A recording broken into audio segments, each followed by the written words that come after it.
Uma das obras japonesas mais importantes na influência cultural do Oriente na mentalidade brasileira é Saint Seiya, ou como é conhecido por aqui, Cavaleiros do Zodíaco. Os guardiões do universo hão de vencer o mal. O seu destino é combater por um mundo ideal. Cavaleiros do Zodíaco, lutadores com poder astral. Se o inimigo é demoníaco, sua luta é mortal. A comunidade otaku de hoje no Brasil e toda a proliferação de admiradores de mídias japonesas aqui muito se deve à febre causada por Cavaleiros do Zodíaco nos anos 90 na extinta Rede Manchete. Cavaleiros do Zodíaco se mistura com a minha história dentro da TV Manchete, porque foi o primeiro grande feito numa empresa que, quando eu assumi, não estava em absoluto nada bem. Em 93, a TV Manchete passava a primeira grande crise dela. Me mostraram um promo de 15 minutos de um desenho animado japonês, que obviamente eu já conhecia por referências antigas, até Speed Racer eu adoro, aquele desenho tradicional do olhão, né, que todo mundo fala. E era só sangue. Era sangue, batalha, batalha, sangue, sangue, batalha, 15 minutos de pancadaria, que eu fiquei olhando aquilo ali assim e falei, pera, não estou entendendo direito a proposta disso, qual é a história? Aí quando eu vi o cara cortar os pulsos para jogar em cima de uma armadura verde, aí eu pensei, não vai dar. Não vai dar não. Não vai dar, aí realmente a coisa vai ficar séria. Então foi feito um esforço do licenciador, eles me passaram 3 a 5 episódios para eu dar uma olhada, e aí sim eu vim entender o que era. Que era uma coisa que falava de amizade, de símbolos astrológicos, de mitologia grega, claro, com suas batalhas, sangue e tudo mais, mas tudo com um propósito, com uma lógica. E dei meu parecer artístico. Falei, vamos nessa, vamos lá, vamos cair pra dentro. Que não vai dar, pai, não vai dar essa porra, rapaz. Saí de casa, comi pra caralho, porra. Cavaleiro sofreu muito pouca adequação, porque todo o sangue era justificado, toda a batalha era justificada, e não era uma época tão rigorosa assim. Tudo que é fenômeno, ele acontece quando determinada coisa chega no momento certo, na hora exata, naquele espaço de tempo onde há uma carência de determinada coisa. E quando esse chegou e deu os índices que deu, toda a programação infantil da TV Manchete teve que ser revista. Porque aquele meu pacote de desenhos mais infantis do Saturday Morning já não contava mais nada, ele já não dava mais audiência. Era só Cavaleiro. Então houve a necessidade de mais desenhos japoneses e mais Cavaleiros. Uma produção muito feita com o propósito de servir de merchandising para bonecos colecionáveis, mas que acabou deixando uma marca muito maior na memória de uma geração inteira. A compra do Cavaleiro do Zodíaco, ela estava associada a uma permuta. A permuta o que é? Um licenciador, ele leva o produto, ele quer vender o produto no seu país e cede para a emissora, que se abre a permuta, ou a série, ou o desenho, ou o filme, para que ele possa fazer uma propaganda através da série do que ele quer vender nas lojas. E Cavaleiro do Zodíaco foi exatamente isso, porque a TV Manchete não tinha dinheiro na época para compra de produtos, né? O interesse da série ser exibida era porque a Santoy queria vender os bonecos de Cavaleiros, então ela queria exibir de qualquer jeito o desenho, tanto que ela queria, o que ela chegou em várias emissoras foi oferecer Cavaleiros sem cobrar nada, desde que ela tivesse espaço de propaganda. Era só um tomar lá, da cá, né? Globo recusou, SBT recusou, Bandeirantes recusou, a Manchete era a última grande que faltava para eles tentarem, né? Bandai apresenta Os Cavaleiros do Zodíaco. Câncer são os guardiões do universo. Áries tem coragem para vencer. Sagitário são os seus heróis. Touro, os Cavaleiros do Zodíaco vêm com armaduras de metal. Exclusividade Bandai. E você, de que signo é? 95, 96 é que foi, principalmente o Natal de 95, foi um inferno na Terra, né? Você não encontrava boneco de cavaleiro para vender. E chegava na prateleira, sumia, né? Tanto que nem a Santoy estava preparada para esse retorno. Ela teve que alugar um Hércules, enfiar o que pudesse de boneco de cavaleiros lá dentro e trazer para o Brasil, porque tinha acabado. Eu fui a uma loja de brinquedo ver isso. E eu não acreditei quando a vendedora virou para mim. Eu perguntei, se tem o boneco do Seiya, que é o principal, né? Ela falou assim, olha só, para o boneco do Seiya tem uma fila de 12 pessoas esperando. Gente, a gente está falando de brinquedo. Existia fila de pessoas para comprar uma única unidade de brinquedo. Então isso é febre ou não é febre? É sucesso ou não é sucesso? O brinquedo preferido das crianças no Natal daquele ano, com certeza foi um boneco dos Cavaleiros do Zodíaco. que deixava qualquer um feliz da vida. Em algumas lojas chegou-se a se pagar R$100, naquela época que a gente já estava no real, né? Por um boneco de personagem não principal. Ouvi conversa, não tenho provas, de que chegou o pai a pagar R$300 para conseguir um boneco do Seiya para o filho. Eu conheço relatos de donos de loja que vendiam cavaleiros, né, das grandes redes. O pai chegava, ligava, olha, eu quero um de cada para o meu filho, eu pago o dobro do preço da loja, meu filho está doente por atrás desses bonecos, eu tenho que comprar eles. Virou leilão, gente, virou leilão. Foi uma coisa doente, sabe? Eu soube de caso de mãe se pegando na loja para pegar a última caixa de cavaleiro, mas se pegando fisicamente. Eu tô falando de briga mesmo, de rolar no chão agarrado no cabelo uma da outra. A mãe chegava assim, pum, enfiava na sacola, fechava a sacola e chegava no caixa. Ela tinha até medo de abrir pro caixa passar, porque a outra podia chegar e pegar. Se você virasse as costas, alguém pegava. Não tem como você mensurar, porque eu ultimamente, eu nunca mais vi isso. Um sucesso de licenciamento desse tamanho. Eu não tenho noção, não tenho ideia de que isso esteja acontecendo com nenhuma franquia que eu conheça ultimamente. Foi o pivô da popularização de tokusatsu e animes em geral no Brasil. Isso tudo sem falar no enorme reconhecimento dos atores de voz, o reconhecimento e valorização da dublagem por parte dos fãs de anime, que muito começa também com a admiração pela extremamente icônica dublagem dos personagens de Saint Seiya. Aioria, eles já estão praticamente mortos, são vítimas do tesouro do céu de Shaka. Por que foi que Shaka morreu? Com certeza há um sentido mais profundo no fato dele ter decidido morrer. Eu já estou cheio de ouvir você. E não existe nada que você possa fazer para tentar me deter. Aioria. Você pode filosofar o quanto quiser, mas se não vai fazer nada depois de um de nossos companheiros ter sido assassinado na frente dos nossos olhos, não é um cavaleiro. Não quer reconsiderar. Já falamos demais. Isso é pelo Shaka!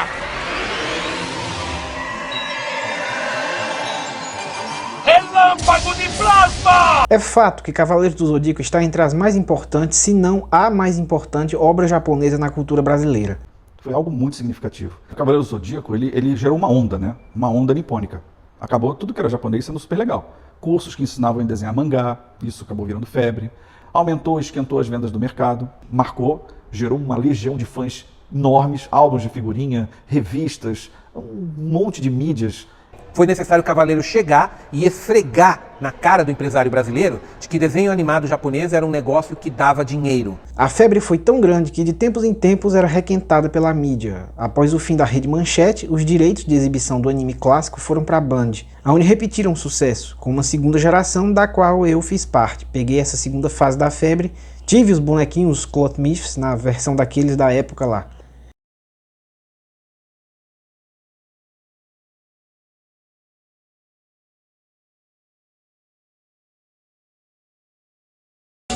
A gente preparou aí A gente pensou em várias coisas, né?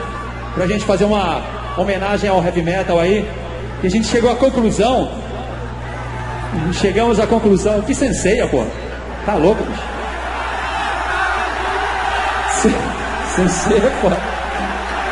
Não dá. Hoje não, pelo amor de Deus. Os caras são foda. Faça elevar o cosmos no seu coração, todo mal combater, despertar o poder, sua constelação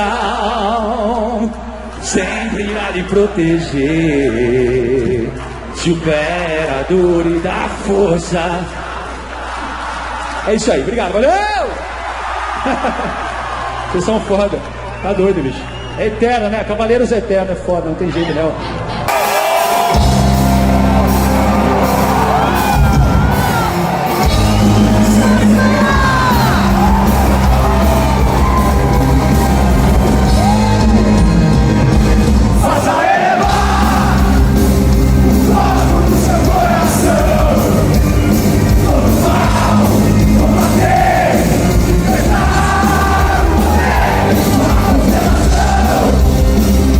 Sempre vai te proteger.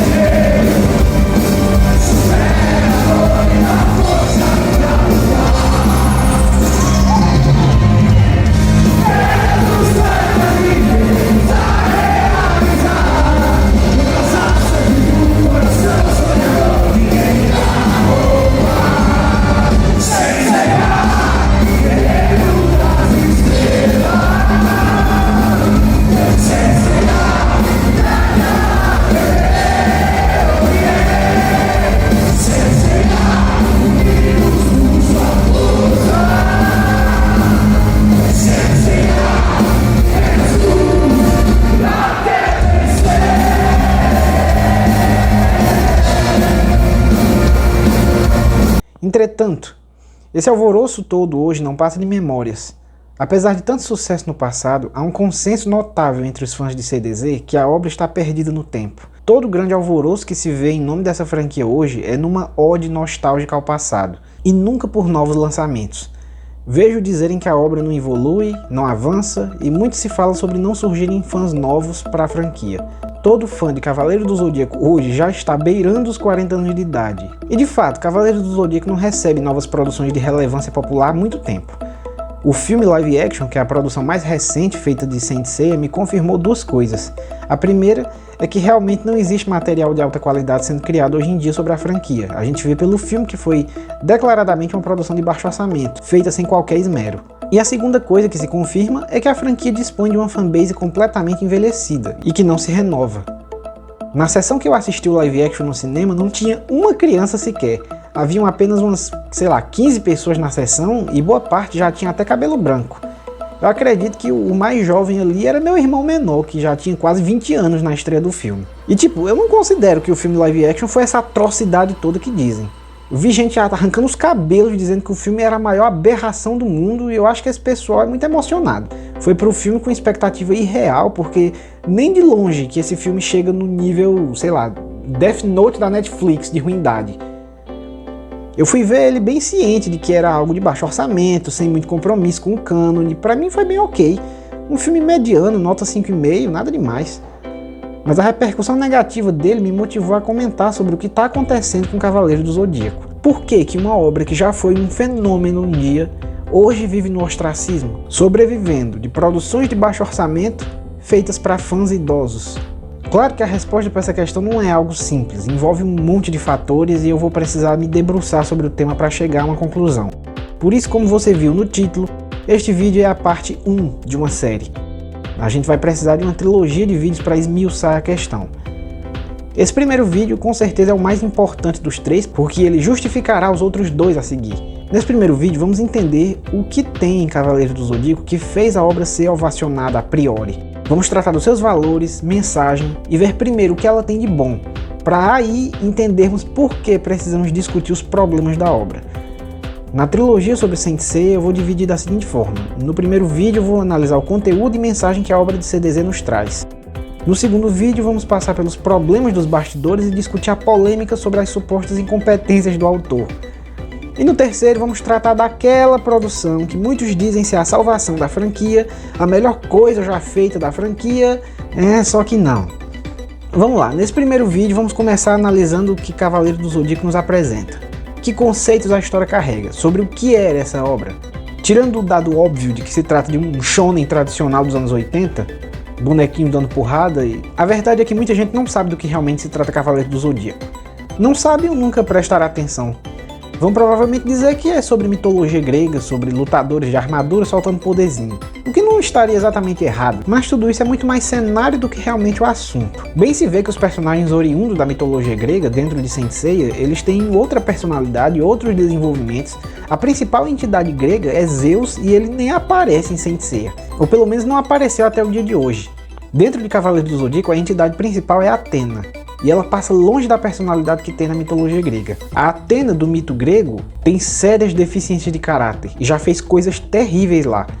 Mas aqui em Saint Seiya ela pensa e age de forma muito diferente. A personalidade dela que é outra. A Atena de Saint Seiya é outra pessoa.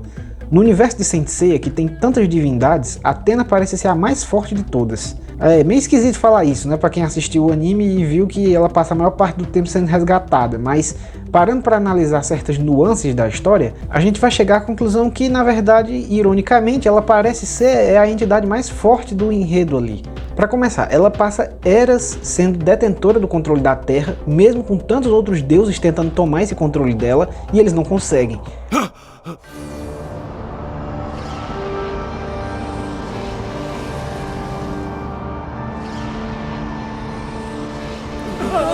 Não pode ser! É Hades! Olha o demônio! Corre! É o diabo! Exatamente. Eu sou o Hades, o Imperador do Inferno. Droga! Quem é o Hades? Deus pagão que o Kurumada elegeu para ser, ou entendeu que era, o grande vilãozão da parada toda? Por causa de quem estão sempre acontecendo as guerras santas, né? Protótipo, enfim, do deus parasita que odeia a luz, odeia a verdade. Bicho ruim que tem como generais os deuses Morte e Sonho, que são, isso é genial, que são irmãos gêmeos. É o miserável deus com D minúsculo que desdenha do ser humano e só faz usar os seus seguidores como bucha de canhão para espalhar morte e enganação, inclusive entre os seus próprios soldados, lembra? Aqueles que são leais ao imperador Hades têm garantida a vida eterna depois da morte. Ah, é mesmo. Agora é o fim.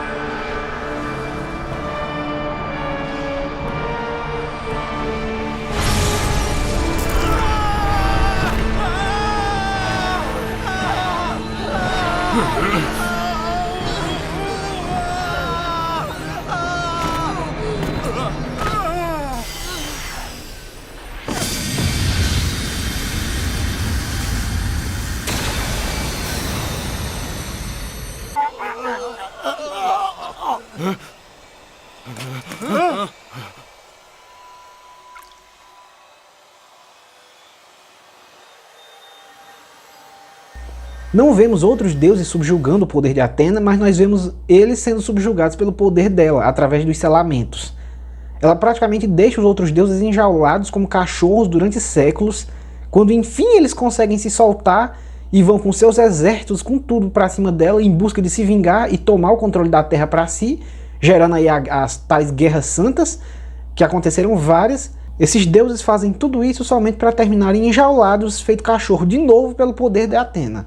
Ela praticamente coloca todos os outros deuses na coleira, e ela faz isso no modo hard, já que é delegando tarefas aos seus servos para irem derrotando os subordinados dos outros deuses um a um, ao invés dela mesma vir botar moral por conta própria. Então ela distribui tarefas, corre riscos e termina sempre vencendo no final de novo, de novo e de novo. Inclusive, pelo que parece, se ela viesse em pessoa confrontar os outros deuses, a brincadeira acabaria muito mais rápido.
Ela faz isso com algumas pessoas também, como o Doku, que é o Cavaleiro de Ouro de Libra, fazendo com que ele pudesse desacelerar o metabolismo do corpo para viver muito mais tempo, ao passo que ainda guarda a vitalidade no interior para vir à tona no momento de necessidade. É quase como se o Doku vivesse em duas linhas do tempo em simultâneo. Uma em que ele está velho e com o corpo desacelerado, e outra em que a juventude dele está guardada no interior de alguma outra dimensão interna lá, alguma coisa assim. Isso é algo que muitos fãs da franquia, inclusive, nunca se atentaram. A técnica chamada de misopetamenos, misofetamenos como fica na tradução, uma capacidade designada por Atena, é quase como um tipo de controle sobre o tecido da realidade que Atena é capaz de dividir e repartir camadas da existência em graus. A técnica Tesouro do Céu parece ser uma versão reduzida desse poder, em que o usuário pode apenas enxergar as camadas da existência e, enxergando a alma do alvo, atingir e desligar seus sentidos. Atena dá essa técnica reduzida ao Cavaleiro de Virgem. Assim como todas as técnicas dos demais signos parecem ser versões reduzidas do poder de Atena. É como se ela tivesse uma visão 360 graus da existência e segmentasse isso em funções, a quem ela delega a cada um dos signos.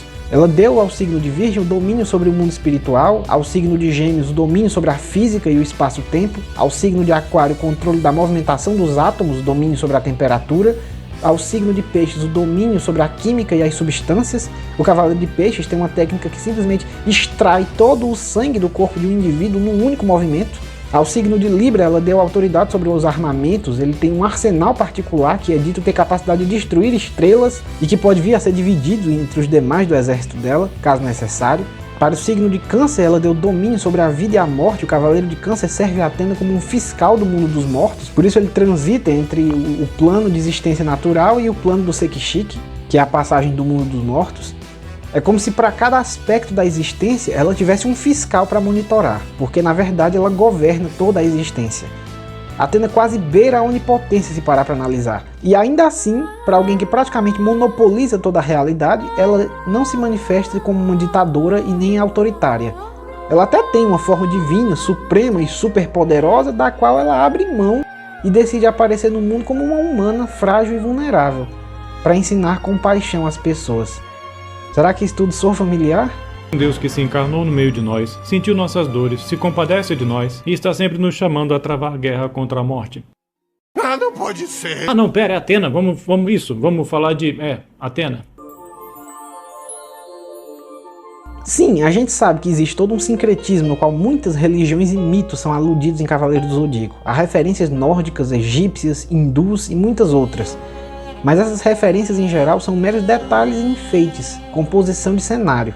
O núcleo duro da obra em sua trama e construção de universo é pautado primeiro pelo budismo, que é de onde os poderes desse universo se baseiam, a origem do universo através dos 9 sentidos, e segundo, quanto ao seu enredo, que ele é quase todo inteiramente baseado no cristianismo. A deusa Atena, que como eu acabei de mostrar, praticamente tem um monopólio sobre tudo que existe, e a quem os outros deuses tentam repetidamente derrubar e continuam falhando durante séculos a fio, acaba sendo em Saint Seiya nada mais que uma representação de Jesus. Dentro do universo de Saint Seiya, Atena é a primeira divindade a olhar para os humanos com afetividade. Ela, sendo um ser tão supremo que controla tudo, se importa com os humanos e quer cuidar deles, ao invés de usá-los ou destruí-los como os outros deuses fazem e faziam. Atena quer cuidar e chama os humanos a seguir a vontade dela. Não de maneira impositiva, mas quase como um convite. Ela não usa Saori Kido, ela é Saori Kido, sem deixar de ser Atena. Natureza humana, natureza divina, parece familiar? Ela se compadece dos homens, se põe na luta, se dá em sacrifício para salvar a humanidade vencendo a morte, inclusive descendo ao inferno para dar na cara daquele que é o comandante supremo e encardido do submundo. Conhece isso? Ninguém toma minha vida, eu mesmo a dou. Pois é. Ah, mas Atena é grega! E? Ah, mas tem esse papinho de Cosmo que é panteísmo pagão na veia. Deixa eu ler pra você de novo. Coração abençoado do homem solidamente firme na sobriedade, na contemplação, torna-se um céu interior com sol, lua, astros e abeira-se de Deus. Filocalia, tá? Os Padres do Deserto, século 6. Ah, mas Atena encarne e reencarne é cheio de papinho de muitas vidas. Verdade. Isso aqui. Quando Hades quis humilhar a Atena, indo buscar para si os próprios cavaleiros dela, ele foi buscar o Xion e companhia lá onde os caras estavam reencarnados, foi? Não, né? Ele foi retirá-los do sono, foi desenterrá-los. Então aquele papinho todo sobre Sansara serviu para quê? Além de botar água no feijão e nos brindar com o excelente e interminado Lost Canvas? Deuses! Toda aquela prosa sobre repetidas guerras santas só serviu para evidenciar que a guerra contra a morte é perene, renovada, constante, cada geração, alma por alma, ao longo de todos os tempos e culturas. 2. Nem sempre Deus estará andando no meio de nós. E quando não está, a gente depende de quê? Depende do testemunho daqueles que andaram com ele. E prossegue no mundo contando a história, passando a chama. Que chama? O ensinamento de que Deus esteve no meio de nós, por amor a nós. E de que vivemos um tempo de espera, de advento, até que ele volte. Aqueles que servem a Atena moram num santuário, um lugar sagrado formado por 12 casas que na ausência de Atena é comandado por um grande mestre, o qual é chamado de Papa. 12, o mestre é chamado de Papa. Sim, porque no mangá, no original japonês, o regente do santuário é chamado de Papa. Ele é o líder dos servos de Atena na ausência dela. E esses servos, embora aqui no Brasil são chamados de cavaleiros, o que deu nome ao anime, no original japonês, o mangá dá a eles o nome de santo. Que aqui a gente chamou de cavaleiros, mas no original o autor chamou de sento, santo. Sentiu o cheiro da pólvora? Assim como os santos engrandecem o mundo com cores e perfumes variados, também os cavaleiros de ouro são encantadores de várias formas e dão o tom realmente forte que a obra tem, guardando os significados mais profundos que ficam ali veladamente tocando a mente da gente. E não me espanta se esses forem os motivos reais e mal percebidos para a legião de fãs que se formou. Pois é, o santuário de Atena é regido por um papa que comanda os seus santos. Tenho certeza de que a maioria de vocês já está ciente da aldeia de tendas que está crescendo rapidamente a leste de Cafarnaum. São pessoas que nos seguiram da montanha e que agora estão esperando para ouvir mais. Seus números crescem a cada dia, assim como as suspeitas de Roma. Na verdade, o Zé me informou esta manhã que alguns membros da antiga ordem dele chegaram a viajar para cá. Pode parecer que estamos montando um exército, mestre. Bom, esse é um jeito de ver as coisas. Atena dá a esses humanos o conhecimento sobre a energia espiritual que criou o universo, o cosmo, ensina os mortais a como despertá-lo e como usá-lo como arma. Ela cria um sistema de batalha e desenvolve técnicas para que os seus servos possam realizar coisas sobre-humanas. Transformar seus espíritos de luta em verdadeiras armas. Seus punhos alcançavam a velocidade do som, assim podiam rasgar os céus e seus chutes abriam fendas na terra. Esse espírito de luta no interior de cada um era o cosmo. O verdadeiro cosmo encontra-se no sétimo sentido. Vou ler para vocês, tá? Dá licença. Nas securas desta noite sensitiva, noite dos sentidos, padecem os, digamos, guerreiros espirituais, neste caminho escuro e terrível, que é a porta apertada, a porta estreita, na qual a alma é despida e despojada para poder entrar, firmando-se na fé. Bem-vindo ao raio de treva, a noite escura da alma. Tesouro do céu! O sétimo sentido é aquele no qual a alma percebe o toque da divindade. O que está dizendo? A fé enquanto dom infuso. Não é possível. Trazendo a percepção de que Deus te ama e, ó espanto, conta contigo na obra dele. E aí sim, uma nova faculdade da alma é destrancada, que é a fé enquanto virtude, exercida como resposta àquela fé infusa que foi recebida e agora é ofertada. E ofertada como resolução, como uma mudança no coração e, portanto, uma transformação na vida, capaz de mover montanhas, lutar à velocidade da luz ou atingir o zero absoluto.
Mas alguma coisa disso tudo significa por acaso que o autor teve essas intenções e que tudo isso foi colocado no desenho de forma sólida, consistente?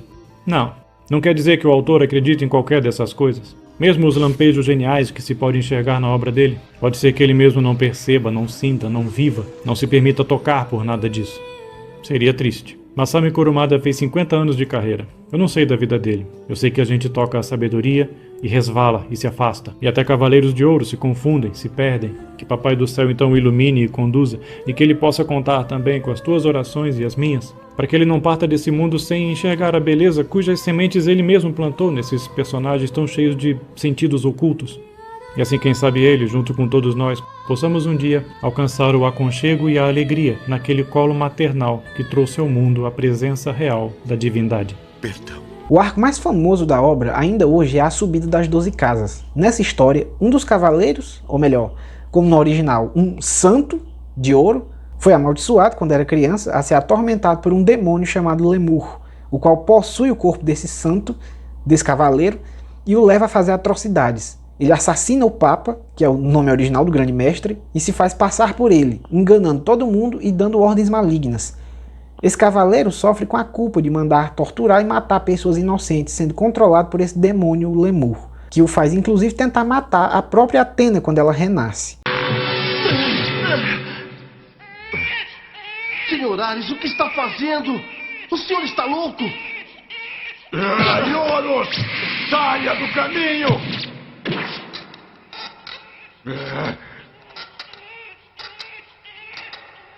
Senhor Ares sabe o que está fazendo. Este bebê é a proteção. Ele é a reencarnação da sagrada deusa Atena.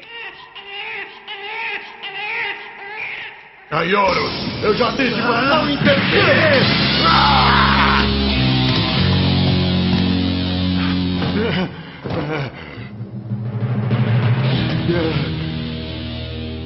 O que é isso? Então, Ares, você é o...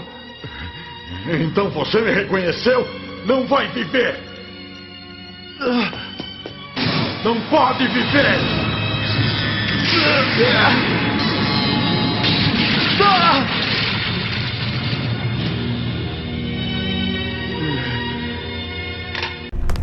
Aioros tentou fugir do santuário carregando a jovem Atena em seus braços, mas foi acusado de traição como parte do esquema do Grande Mestre.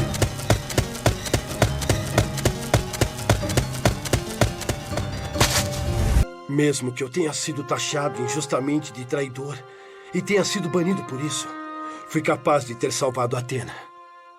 É nisso que eu tenho fé. É nisso que eu tenho fé. Você vai ter que dizer, Aioria, onde está seu irmão? Não, eu não sei, mas o que foi que o meu irmão fez? Ele fugiu do santuário como um traidor e levou com ele a armadura de Sagitário. Você deve saber como é terrível trair o santuário. O meu irmão, ele fugiu? Não adianta te perguntar. Você é o irmão do traidor. Traidor? Meu irmão?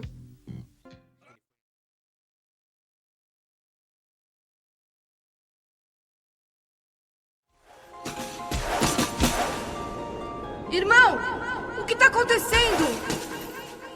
Eu tenho que cumprir a missão que me foi confiada. Um dia chegará a sua vez também.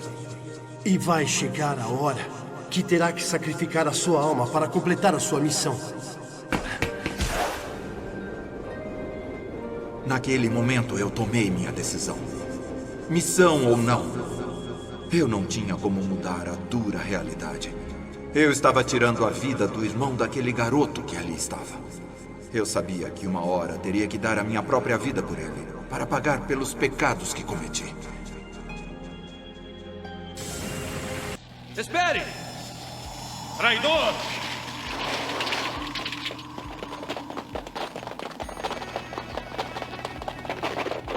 Não vou permitir que continue vivo, Aiolos. Porra!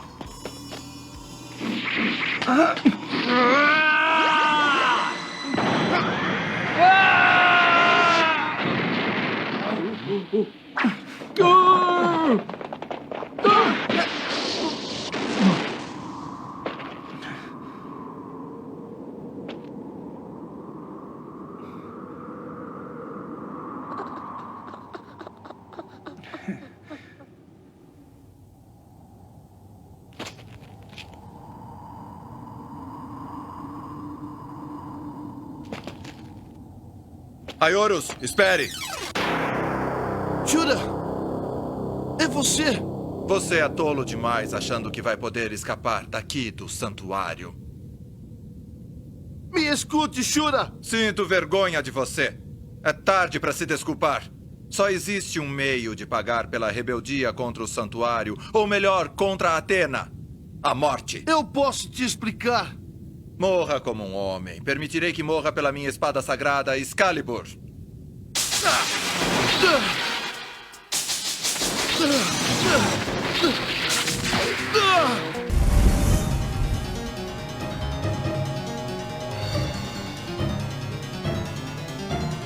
Mesmo tendo fugido, Aioros foi mortalmente ferido por seus perseguidores.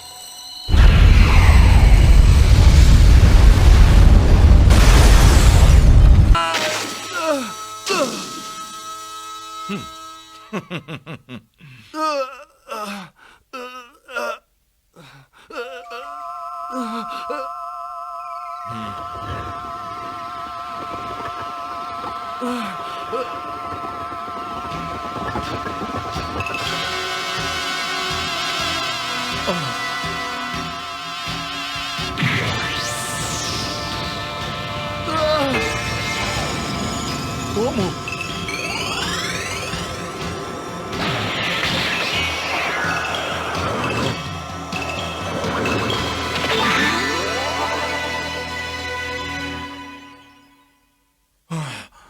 Agora veja!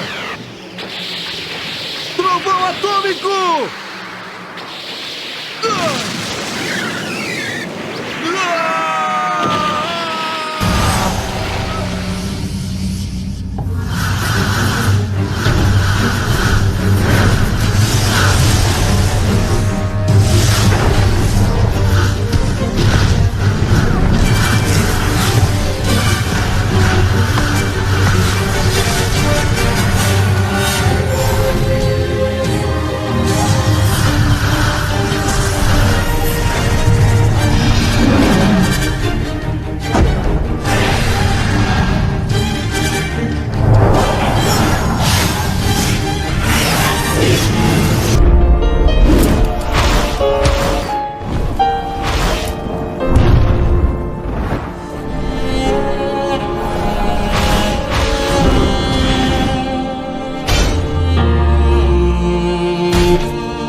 Nos dias das lendas, deuses caminhavam sobre a terra e atormentavam os mortais.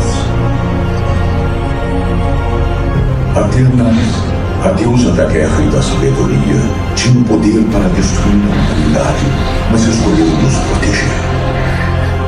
Jovens e bravos cavaleiros de todo o mundo juraram lealdade a ela. Eles aprenderam a utilizar o cosmos, o poder das estrelas. Seus punhos dividiam os céus em matar contra aqueles que desejavam a morte de Atena. Com o tempo, os deuses recuaram e se tornaram mitos. Mas então, há 18 anos, Atena renasceu como uma criança indefesa. Um cavaleiro, vestindo uma armadura de ouro, deu sua vida para protegê-la quando caía na terra.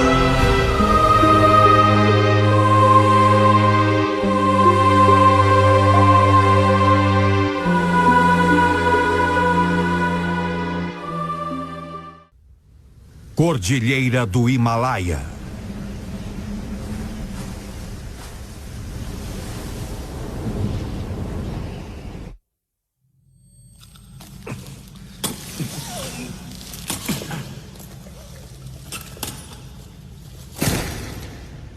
Tem certeza que vai sozinho, senhor Mitsumasa? Chega de falar disso, Tatsumi. Acalme-se. O senhor diz isso, Já mas... disse isso várias vezes. Esta é a alma de um aventureiro. Eu sei disso, mas e se alguma coisa acontecer ao Quero senhor? que você espere aqui. Está bem, senhor. É, senhor Mitsumasa. Oh, lá se foi ele.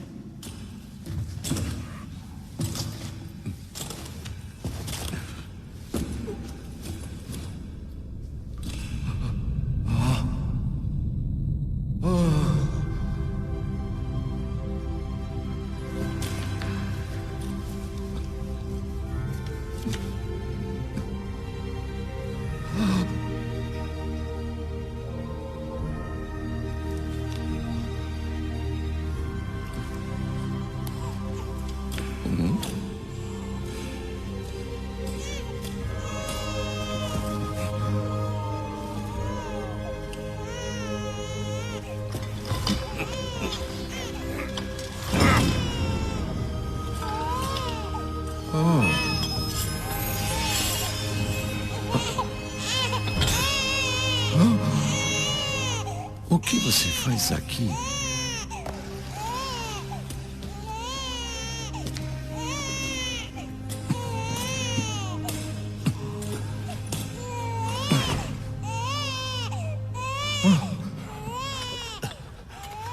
Você, aguente firme.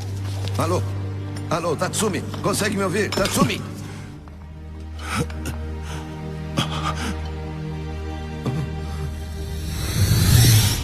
Você é mesmo um homem honesto e tem grande popularidade. Concordo que é a pessoa certa para ser meu sucessor. Athena está atrás do senhor? Me mostra! A partir deste momento, você é acusado de traição contra o santuário. Atrás do traidor Aiorus! Athena, por favor, eu peço que a proteja sem que o santuário descubra. Daqui a 16 anos, os jovens que devem protegê-la se tornarão cavaleiros. Até lá, proteja-a.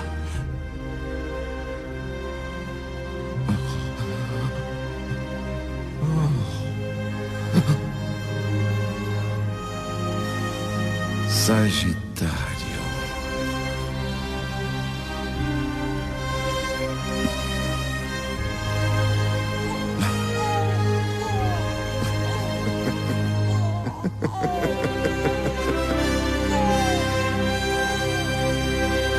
Muita coisa acontece entre o período entre a Athena bebê ser salva e tirada do santuário até o dia que ela cresce, mas o foco da trama desse arco é que depois que ela cresce, a Athena agora volta para retomar o controle do seu santuário, que estava todos esses anos nas mãos desse cavaleiro endemoniado. E ele enganou todos os outros cavaleiros lá para acreditarem que a Athena que retornou agora ao santuário é uma impostora que deve ser eliminada. Isso coloca ela e seus servos em rota de colisão. Essa história se parece muito com a narrativa dos evangelhos, em que os servos de Deus, os judeus, estavam nas mãos de uma figura tirana, o templo de Deus estava corrompido e então o próprio Deus deles vem em forma humana e aqueles que teoricamente são seus servos não o reconhecem e ainda tentam matá-lo.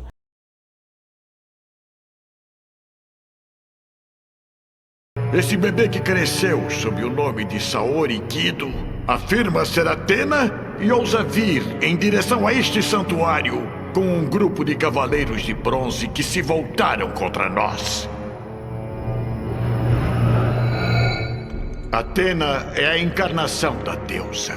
Não pode haver outra pessoa que ouse se chamar assim. Essa é uma blasfêmia contra o santuário. O universo inteiro está em completo equilíbrio neste momento, graças à harmonia existente no santuário. Se algo perturba essa harmonia, nós não podemos ignorar, mesmo que seja um único rato. Nós temos a obrigação de acabar com esses rebeldes, usando todas as nossas forças. Sim!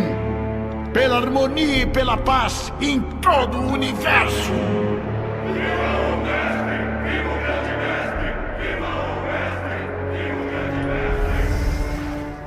Aqui, embora os Cavaleiros de Ouro sejam tremendamente poderosos... Espera! Muralha de cristal.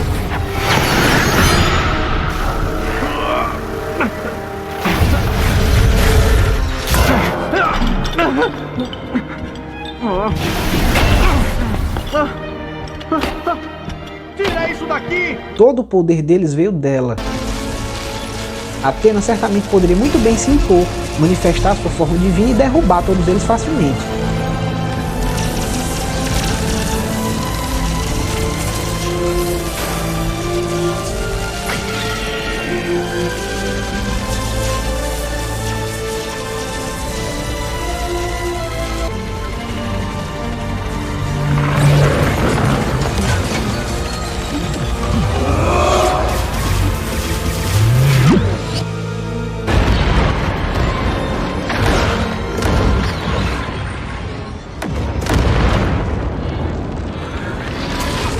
Mas ela não faz isso.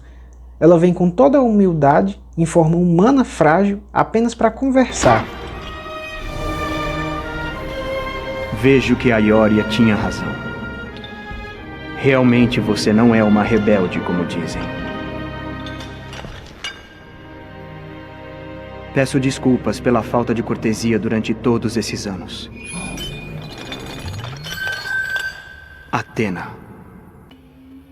E logo que chega, ela é atingida por uma flecha mística que a deixa desacordada, e fica perfurando mais fundo seu peito em direção ao coração, minuto a minuto, cada vez mais fundo, mantendo ela num estado de dor constante. Praticamente é como se ela estivesse sendo torturada.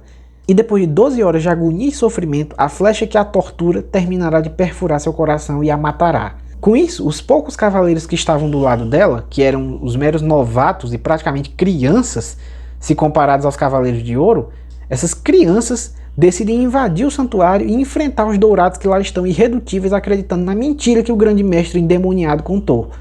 Lembrem-se de que vocês não devem julgar o poder de luta dos Cavaleiros de Ouro com o espírito de uma luta comum. Os Cavaleiros de Ouro possuem um poder muito próximo ao de um deus. Por isso, desde tempos mitológicos, ninguém jamais conseguiu atravessar estas 12 casas. Sim, eles foram apresentados como figuras de um poder descomunal, símbolos misteriosos de um obstáculo intransponível, gente que atua num patamar de operação impossível de se manifestar ou de se esperar na realidade humana. E ainda assim, os caras estão lá. E por uma interessantíssima situação de mal entendido entre o bem e o bem, eles estão vindo para te matar. Lá se viram então os Cavaleiros de Bronze topando com esses monstros e se vendo na missão miserável de ter que passar por cima dos caras, por cima de quem não dá para se passar. Mas como assim? Afinal, por que tanto poder? Well, tem quem diga que a coincidência é a muleta do roteirista ruim, mas também é verdade que a coincidência pode ser o reconhecimento de que quem manda na realidade é a providência divina. Vendo assim, então, não é surpresa que o primeiro desses encontros tenha sido justamente com o gentil e didático Moody Arias, que ao invés de lhes impor combate, oferece-lhes a explicação de tudo que vem pela frente e do que eles precisam para vencer. Os combates iniciais podem ter deixado margem para interpretações meio infantis sobre qual teria sido o motivo real para os Cavaleiros de Bronze vencerem alguma coisa. Já sabe, aquela conversinha sobre determinação, compromisso, senso de companheirismo. Ok, legal, tudo muito bonito. Só que tudo isso é emoção. E a mera emoção, o Yoga viu bem para onde leva. Isso cria uma situação trágica em que essas crianças se lançam contra oponentes insanamente mais fortes que eles e o fazem com uma certeza e uma fé tão inabalável que impressiona os próprios dourados. Isso aqui é uma claríssima representação dos mártires da igreja. Vemos alguns dos cavaleiros literalmente se arrastando no próprio sangue e permanecendo fiéis a Atena. Ainda está vivo, mas infelizmente ele não vai durar muito tempo. Onde está tentando ir? Quer encontrar o Sei ou enfrentar o Mestre? Mas ele não tem mais poder. O sangue está jorrando pelas cavidades que a agulha escarlate deixou.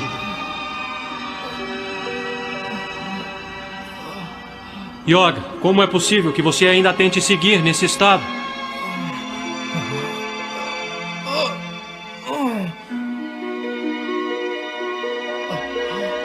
Pode ser que aquela garota que os Cavaleiros de Bronze arriscam a vida para proteger seja realmente Atena. Mas isso significa que nós... Yoga...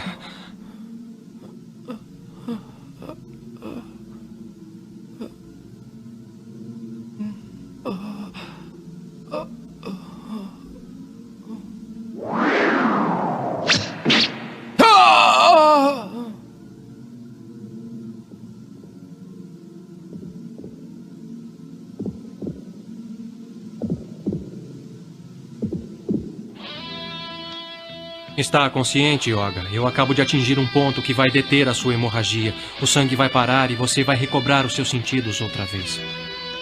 Mas por quê? Eu fiquei com vontade de saber até onde vocês serão capazes de chegar e ver o resultado desta batalha.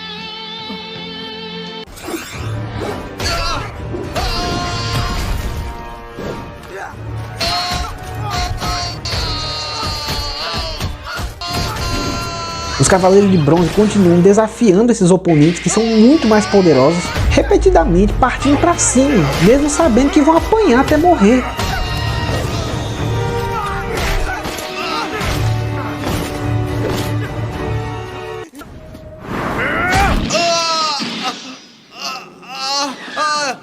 Quebrei a perna. Agora que está com uma perna quebrada, não pode mais se movimentar rapidamente.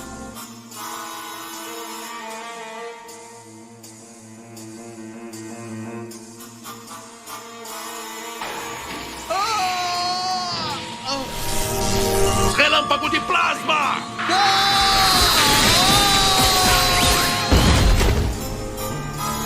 Até que chega o embate das lendas. A serenidade perigosa de Shaka de Virgem e o espírito violentíssimo de Ikki de Fênix. Agora ficou fácil. São João da Cruz manda um abraço, um beijo e um aperto de mão. Despojado de todos os sentidos por um cruel, violento, fortíssimo golpe chamado Tesouro do Céu, Ikki de Fênix volta do nada, comunicando-se sabe Deus como na mente daqueles bobocas que estão ali olhando, e no meio ali daquela sequência de raios de cosmo e ondas de luz. Episódio lento, viu? De repente corta, sai da cena e mostra Athena passando na tua timeline, sol brilhando lá fora, chuva que acabou, e aí de novo do nada, corta de volta pro Ikki.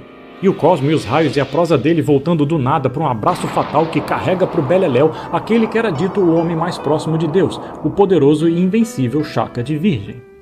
E o que foi então aquele corte que do nada passa pra Athena, que não fala nada e depois volta pra ele e as coisas acontecem? Parece que foi um corte inútil, né? Mas não, foi spoiler. Porque a mesma coisa vai acontecer com Shiryu, torrando na ionosfera o Capricórnio Shura.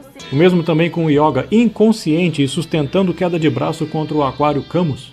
E a mesma coisa com Seiya, desviando na velocidade da luz da pata do leão Aioria. Athena, Cosmo, me ajudem nesta hora.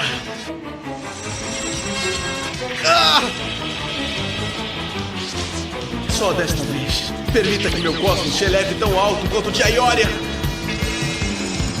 Athena! Relâmpago de plasma!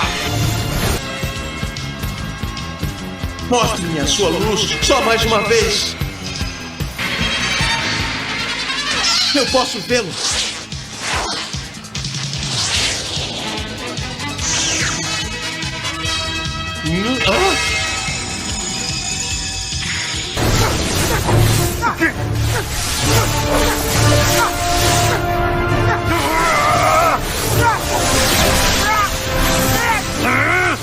Essa é a minha única chance. Acorde, Aioria! Meteoro de Pegasus!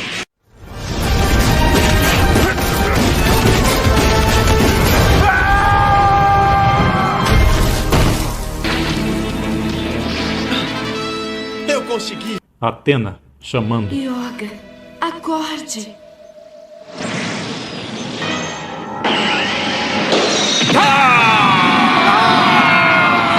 Não pode ser! Ele destruiu o esquife de gelo. Isso nem mesmo os Cavaleiros de Ouro conseguiriam fazer.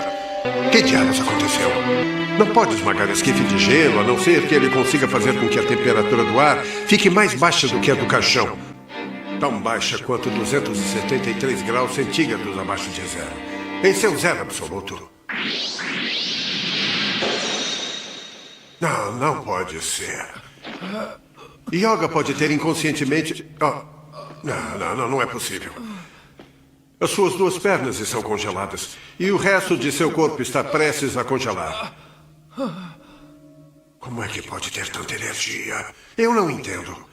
Camus, eu lhe disse antes, mesmo que eu não possa abaixar o ar até o zero absoluto, vou torná-lo tão frio quanto o seu. Vou liquidá-lo ou acabar com você! Não, Yoga, pare!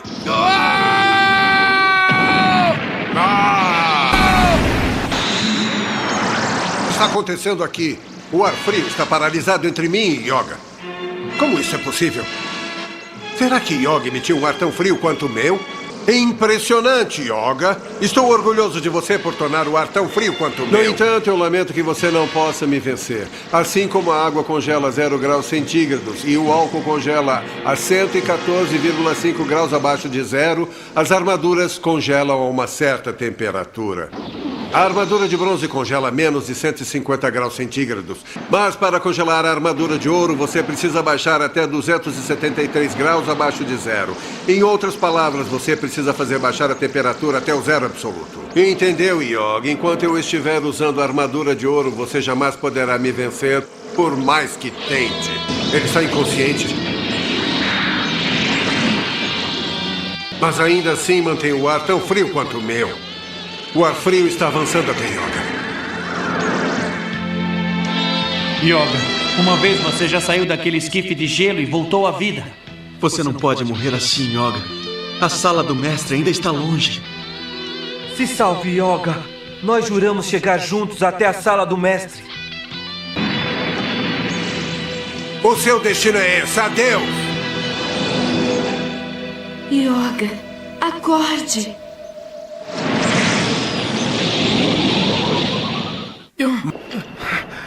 Mestre, graças a você eu entendi. Se você sente que o meu golpe não é tão poderoso, isso mostra que os meus sentimentos não são fortes o suficiente. Se falta algo no meu golpe, é a minha determinação. Apesar disso, ainda tem algo que eu posso fazer.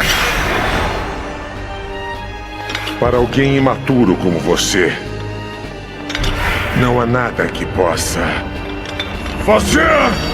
Ah, sim! Eu posso abrir caminho, tornando esta casa de aquário deserta! Yoga! Oh! Execução! Aurora!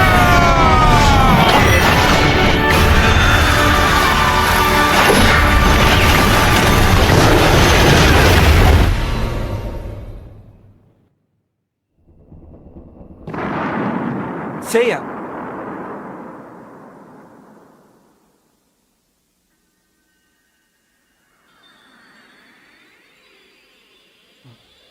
Neva nesta época? É como se o Yoga estivesse... Olha, Seiya, parece que o cosmo de Yoga está nos dando adeus. Não olhe para trás, Shun. Não temos tempo para isso.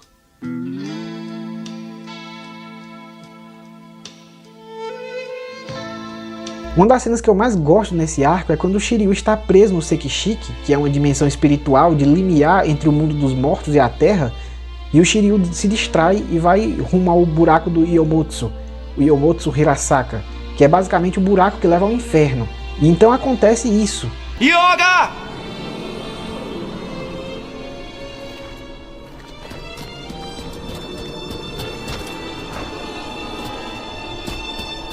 Yoga!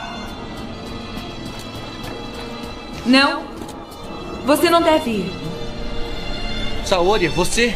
Eles estão indo para o mundo dos mortos. Se você entrar lá, nunca mais vai conseguir voltar. Volte para lá, Shiryu. O que vai acontecer com você e o Yoga? Não se preocupe conosco. Agora volte depressa para a casa de câncer, Shiryu. Esse ia ser o momento que iria acontecer algo verdadeiramente irreversível, e então Athena intervém e impede, como uma mãe segurando a criança prestes a bater a cabeça. Tipo, ela tá lá no chão em agonia, desacordada e morrendo. Mas então, quando a coisa realmente vai dar merda de vez, tcharam, tá aqui ela pleníssima. Essa cena mostra que apesar de todo o sofrimento e desgraça que estava acontecendo, ela estava o tempo todo no controle. Se ela permitiu que acontecesse é porque aquilo não era ameaça real. Toda desgraça que ela deixou acontecer tinha conserto e tinha motivo. E ao longo de toda a Batalha das 12 Casas vemos Athena se manifestando e interferindo nas lutas. Athena permitiu que fosse atingida, porque o sofrimento dela sendo perfurada pela flecha durante 12 horas era a purificação do santuário e a expurgação do mal que lá estava alojado. Os Cavaleiros de Ouro foram rendidos, não à força, mas por reconhecerem que a entrega inabalável daqueles garotos só podia ser a ação da verdadeira deusa. Eu não posso acreditar. Estamos subindo a uma velocidade incrível. Essa velocidade está queimando a armadura de ouro, que é a mais poderosa dos cavaleiros. Eu disse que te levaria comigo e não tenho medo de nos queimarmos na atmosfera. Idiota! Está querendo tanto vencer? De que adianta vencer se vai perder a sua vida? Não adianta! O que o estimula tanto... Deveria saber se fosse mesmo um cavaleiro. É por Athena.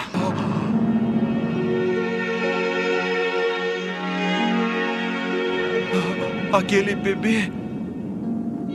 Nós lutamos até agora acreditando na Saori como sendo Athena. E através das batalhas das 12 casas, a crença tornou-se maior.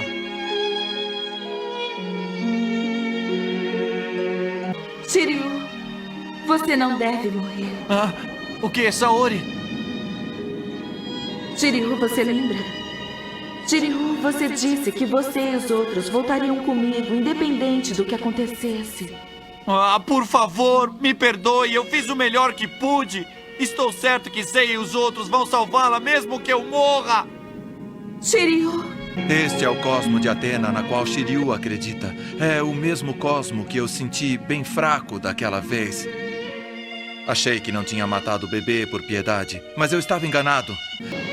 Eu estava muito orgulhoso por ser o cavaleiro de ouro mais fiel a deusa Athena. Mas o que eu fiz foi tentar matá-la.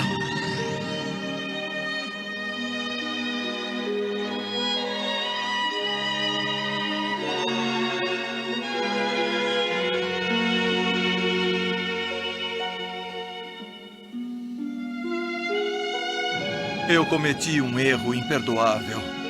Eu não mereço ser um cavaleiro de ouro. Os dourados se dobram à palavra da verdade. Através do sofrimento, ela remiu o santuário. Os jovens mártires que por ela lutavam alcançaram poderes além da imaginação a partir do aprendizado nessas batalhas, e em nenhum momento eles correram perigo real, pois ela cuidou deles o tempo todo. Mesmo sofrendo tanto, eles estavam resguardados. Nenhum mal ali era definitivo, e ela estava o tempo todo no controle. E após 12 horas de dor ininterrupta com a flecha perfurando cada vez mais seu peito, nós vemos isso.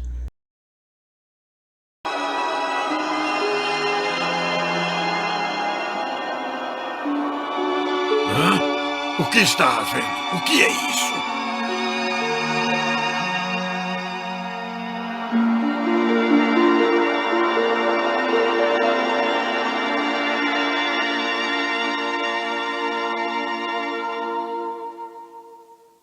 Eu amo essa cena, a forma tão calma e serena com que ela acorda, não de supetão, não assustada. O olhinho dela abre bem devagar, com um tremendo ar de confiança de quem sabia o tempo todo o que estava fazendo. Isso aqui me faz sentir o mesmo clima disso aqui.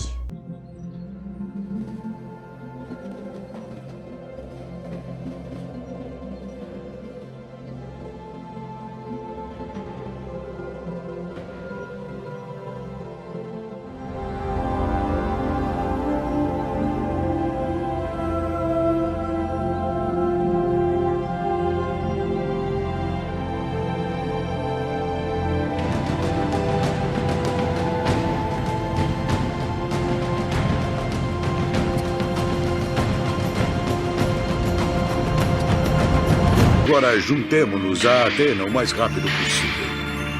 Nós não fizemos nada, somente Seiya e os outros cavaleiros sofreram muito, mas nós também somos cavaleiros de Athena.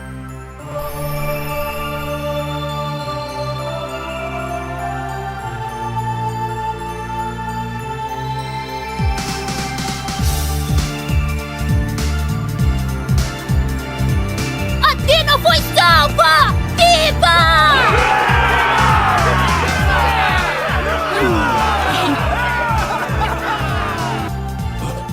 Athena, sobraram poucos cavaleiros de ouro. E também o mestre ancião de Libra nos 5 picos antigos. E todos os outros cavaleiros e soldados que não estão aqui no santuário. Athena, a partir de agora, todos estão ao seu lado. Juramos defender a justiça e a paz na Terra.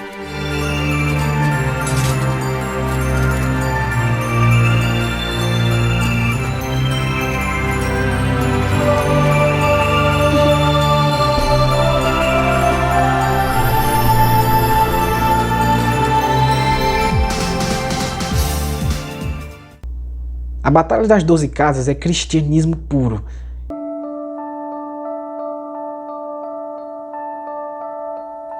No jardim, o vento muda as folhas de lugar. E agora o meu caminho eu posso alterar.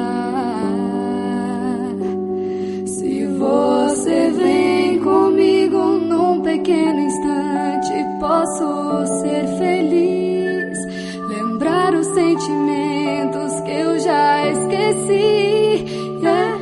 Imitando as folhas eu vou flutuar, trazendo o som deste vento que vem me acompanhar. Com este sorriso estamos juntos, é um novo sentimento que assim aflora. Amanhã começa, é a nossa hora, vivendo este momento e caminhando sob o mesmo céu azul. O amor é que nos une agora.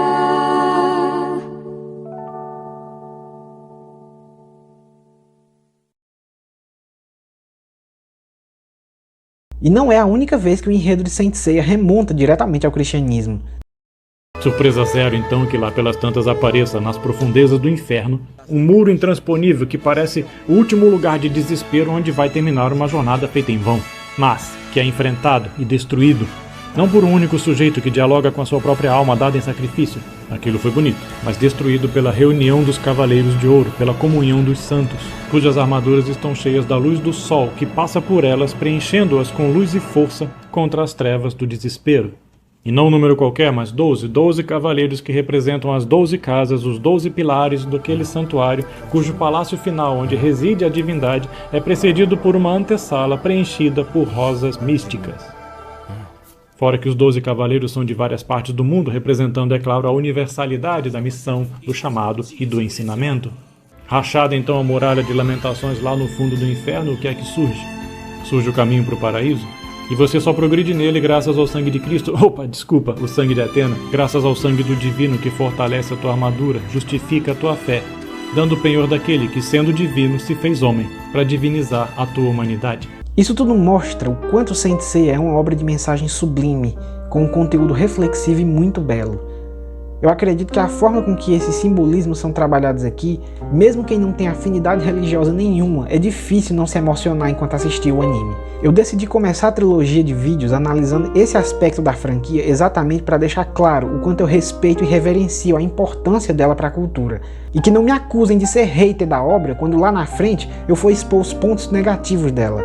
Porque o triste de tudo isso, e que vamos discutir no segundo vídeo, é que, para o nosso lamento, essa tão bonita história que é o Arco das 12 Casas é uma exceção. Trata-se, na verdade, de um raríssimo lapso de genialidade do autor Masami Kurumada. A gente vai ver que a maioria das outras produções de Cavaleiro do Zodíaco não estão à altura desse arco. O que a franquia em geral de Saint Seiya tem de profundo nos simbolismos, ela tem de roteiros mal escritos, falta de aproveitamento de personagens, plots repetitivos e pouco inventivos. Cavaleiro do Zodíaco sofre do mal de ter um autor limitado que muito pouco consegue entregar artisticamente. Há quem diga até que Masami Kurumada foi a pior coisa que aconteceu a Saint Seiya. E a gente vai ver muitas evidências de que quem diz isso está coberto de razão. Mas esse é o assunto do próximo vídeo.